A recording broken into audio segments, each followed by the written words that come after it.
Bien, notre rescapé de ce soir fait partie des victimes de l'hépatite C contaminée à la suite d'une transfusion sanguine avant d'être admissible au programme d'indemnisation mis sur pied par Ottawa et les provinces. Malgré le refus d'Ottawa à manifester cette semaine par le vote unanime des députés libéraux à la Chambre des communes, elle affirme qu'elle continuera à chercher le soutien nécessaire afin de faire enfin valoir ses droits. Mesdames et messieurs, Sylvie Surprenant, bienvenue à la fin du monde, Sylvie. Merci beaucoup après la grosse semaine que vous avez passée, j'imagine. Oui. Ça a dû être une... Puis en passant, vous auriez dû m'inviter avant. J'aurais peut-être été voir le monsieur qui prédisait la mort avant. Ah. Celui de tout à l'heure, là. Oui. On aurait pu oui, ça savoir aurait bien avant. entendu. Ben oui. Mais là, vous avez été la première victime de l'hépatite qui est allée voir un avocat et là, qui a intenté un recours collectif. Oui.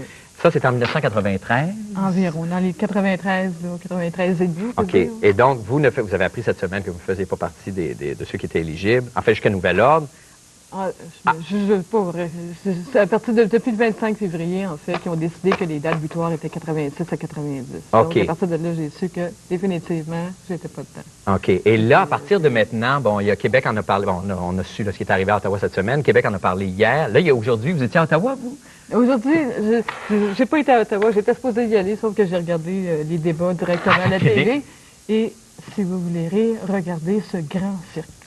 Ce grand cirque, c'en est drôle, c'en est ridicule de voir nos politiciens présentement et surtout de voir notre cher premier ministre, M. Chrétien, pour pas faire d'erreur. Oui. Essayer de se Vraiment. débattre avec cette affaire. C'est effrayant. Il s'est mis un pied dans la bouche et je pense que même les deux pieds auraient pu rentrer. Tellement il s'est fourvoyé en disant des choses comme, ben écoutez, les gens qui n'ont pas d'argent, faut pas oublier, on a le bien-être social. Faut pas oublier qu'on a un système de santé extraordinaire. Mais est-ce qu'il a oublié qu'on débattait une question sur des gens qui ont été contaminés par le sang? Mais ça, c'est incroyable. Ça, votre histoire à vous, vos assurances ont jamais payé pour Au début. Ils ont payé au début, OK. jusqu'à temps que la compagnie fasse une demande d'évaluation par une physiothérapeute. Oui. Et même si le médecin avait écrit des lettres comme quoi non, je n'étais pas disponible à travailler, je n'étais pas apte à travailler, puisque je peux bouger mon pied, m'asseoir, monter un escalier, c'est ça. je peux travailler à temps plein. Les arguments d'assureur. Exactement. Ouais. C'est drôle parce que présentement, ils ont décidé de faire m'ont envoyé un courrier Puro-Letteur et je dois rencontrer un médecin la semaine prochaine. Ah, ben, coudonc. C'est drôle. Mais là, les choses bougent d'un coup. Mais là, qu'est-ce qu'il vous reste? Il nous reste peu de temps, mais la prochaine étape pour vous, ça serait quoi, là, maintenant? Les provinces vont se rallier les unes aux autres pour essayer de faire pression sur le fédéral, c'est ça? De plus en plus, les provinces, on a eu Mike Harris aujourd'hui. On a déjà aussi, possiblement, les provinces du Manitoba s'en viennent.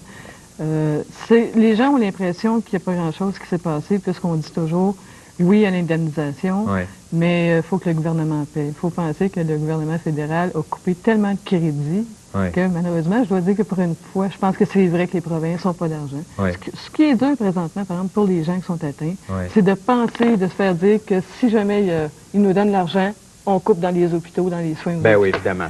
Donc, ne tombez pas malade. Non, puis on vous souhaite à vous la meilleure des chances. Continuez, lâchez pas. Merci. Ne manquez pas, la chronique La fin du monde est à 7 heures, tous les samedis, dans le cahier week-end du Journal de Montréal et du Journal de Québec.